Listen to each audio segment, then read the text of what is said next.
یا اسی طرح اس شخص کو نہیں دیکھا جس کا ایک بستی پر جو اپنی چھتوں پر گری پڑی تھی گزر ہوا، تو اس نے کہا کہ اللہ اس کے باشندوں کو مرنے کے بعد کیوں کر زندہ کرے گا؟ تو اللہ نے اس کی روح قبض کر لی اور 100 برس تک اس کو مردہ رکھا. پھر اس کو جلا اٹھایا اور پوچھا تم کتنا عرصہ مرے پڑے رہے ہو؟ اس نے جواب دیا کہ 1 دن یا اس سے بھی کم. اللہ نے فرمایا نہیں بلکہ 100 برس مرے رہے ہو. اور اپنے کھانے پینے کی چیزوں کو دیکھو کہ اتنی مدت میں مطلق سڑی بسی نہیں، اور اپنے گدھے کو بھی دیکھو جو مرا پڑا ہے. غرض ان باتوں سے یہ ہے کہ ہم تم کو لوگوں کے لیے اپنی قدرت کی نشانی بنائیں. اور ہاں، گدھے کی ہڈیوں کو دیکھو کہ ہم ان کو کس طرح جوڑے دیتے اور ان پر کس طرح گوشت پوست چڑھائے دیتے ہیں. جب یہ واقعات اس کے مشاہدے میں آئے تو بول اٹھا کہ میں یقین کرتا ہوں کہ اللہ ہر چیز پر قادر ہے. اور جب ابراہیم نے اللہ سے عرض کیا کہ اے پروردگار مجھے دکھا کہ تو مردوں کو کیوں کر زندہ کرے گا، اللہ نے فرمایا کیا تم نے اس بات کا یقین نہیں کیا؟ انہوں نے کہا کیوں نہیں، لیکن میں دیکھنا اس لیے چاہتا ہوں کہ میرا دل اطمینان کامل حاصل کر لے. فرمایا کہ 4 پرندے لے لو، پھر ان کو اپنے سے ہلا لو اور ان کے ٹکڑے ٹکڑے کر دو، پھر ان کا ایک ایک ٹکڑا ہر ایک پہاڑ پر رکھ دو، پھر ان کو بلاؤ تو وہ تمہارے پاس دوڑتے چلے آئیں گے. اور جان رکھو کہ اللہ غالب ہے، صاحب حکمت ہے. تو حضرت عزیر بھی اللہ کے نبی تھے. معلوم ایسا ہوتا ہے کہ جب یہ بیت المقدس مسمار کیا گیا ہے اور ہیکل سلیمانی مسمار کیا، یہ کہیں باہر تھے، چنانچہ اس تباہی سے یہ خود تو بچ گئے. لیکن جب واپس آئے تو جو منظر انہوں نے دیکھا کہ پورا یروشلم ویران، تباہ برباد، ساری عمارتیں گری ہوئی اور کوئی ایک متنفس زندہ نہیں، تو ان پر ایک شدید مایوسی کی کیفیت طاری ہوئی. انہوں نے کہا انا یحیی ھذہ اللہ بعد موتھا، اس شہر کو، اس بستی کو اس طرح کی تباہی و بربادی کے بعد اللہ کیسے دوبارہ آباد کرے گا؟ اس پر اللہ نے انہیں 100 سال کے لیے ان پر موت وارد کر دی. پھر انہیں اٹھایا، فاباتہ اللہ 100 عام، تو اللہ تعالیٰ نے ان پر موت وارد کر دی 100 برس کے لیے. ثم بعث، پھر انہیں اٹھایا، زندہ کر دیا. قال کم لبثت، پوچھا اللہ نے کتنے عرصے رہے؟ قال لبثت یوما او بعض یوم، عرض کیا کہ بس 1 دن یا 1 دن کا کچھ حصہ. قال بل لبثت 100 عام، اللہ نے فرمایا نہیں عزیر، تم یہاں 100 برس رہے ہو. فانظر الی طعامک و شرابک لم یتسنہ، تو اب دیکھو ایک طرف تو تمہارا وہ کھانا اور مشروب جو بھی تھا، آدمی سفر کرتا ہے تو کوئی نہ کوئی توشہ تو اس کے ساتھ ہوتا ہے، تو جو بھی اس وقت ان کے ساتھ تھا کھانا اور کوئی پینے کے لیے مشروب، دیکھ لو اس کے اندر کہیں بساند پیدا نہیں ہوئی، اس کے اندر وہ کوئی بو پیدا نہیں ہوئی، وہ سڑا نہیں ہے، بسا نہیں ہے. لم یتسنہ.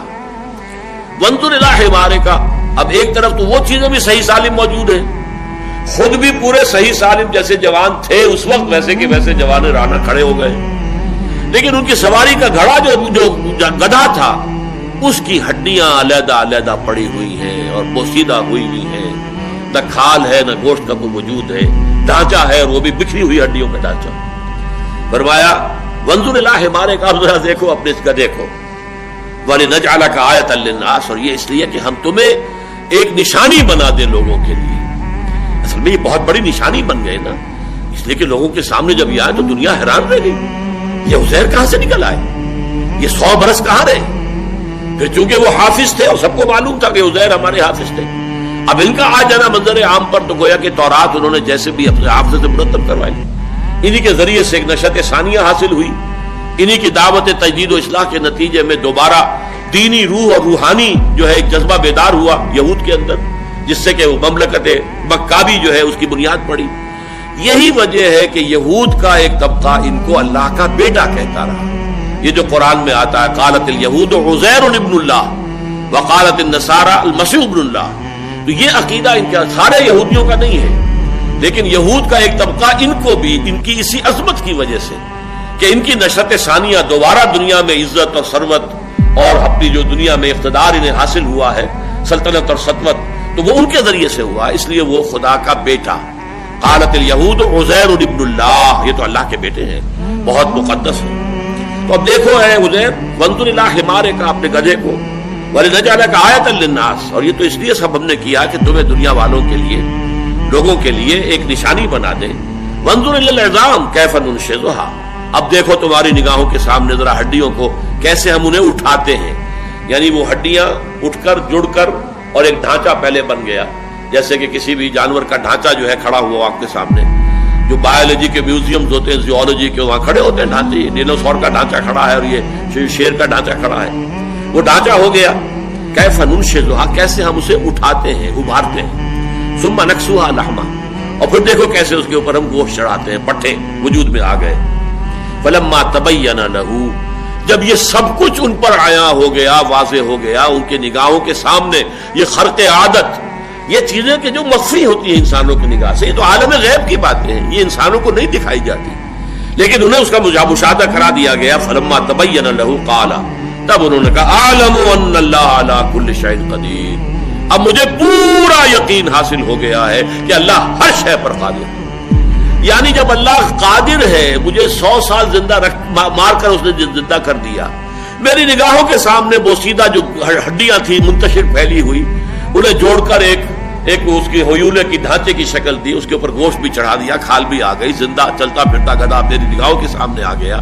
تو اللہ کی قدرت سے کوئی بعید نہیں ہے. یقیناً یہ بستی بھی دوبارہ آباد ہو سکتی ہے. اور یاد کرو جب کہ کہا تھا ابراہیم نے رب ارنی کیف تحیی الموتى، پروردگار ذرا مجھے دکھا دے تو کیسے تو مردوں کو زندہ کرے گا، یہ میں مشاہدہ چاہتا ہوں. قال اولم تؤمن، بڑا پیارا سوال کیا اللہ نے. اے ابراہیم کیا تم ایمان نہیں رکھتے اس پر؟ قال بلا، عرض کیا کیوں نہیں، ایمان تو میرا ہے، تصدیق میں کرتا ہوں، مانتا ہوں تو ہر چیز پر قادر ہے، تو مردوں کو زندہ کر دے گا. ولکن لیطمئن قلبی، لیکن ذرا میں چاہتا ہوں کہ میرا دل پوری طرح ٹھک جائے. اطمینان اسے کہتے ہیں کہ سکون کی کیفیت ہو اور اس میں کوئی اتار چڑھاؤ نہ رہے. تو میں نہیں چاہتا کہ میرے دل میں کہیں وسوسے بھی آئیں اور اس طرح کی کیفیت ہو، پوری طرح میرا دل ٹھک جائے، جم جائے اس بات پر اور مجھے یقین کامل حاصل ہو جائے. ولکن لیطمئن قلبی، میں یہ چاہتا ہوں کہ مجھے مشاہدہ اگر ہو جائے تو پھر میرا دل بالکل مطمئن ہو جائے. قال فخذ اربعۃ من الطیر، اللہ نے فرمایا اچھا 4 پرندے لے لو. بعض روایات میں آتا ہے کہ یہ مور اور مرغ اور ایک کوا اور ایک کبوتر. خذ اربعۃ من الطیر، ہو سکتا ہے یہ تالمود کی روایت ہو. ہمارے ہاں کیونکہ تفسیری روایات میں تالمودی روایات جو ہیں وہ کافی کثرت کے ساتھ آئی ہیں، چنانچہ اس میں غالباً یہ 4 پرندوں کے نام بھی آئے ہیں.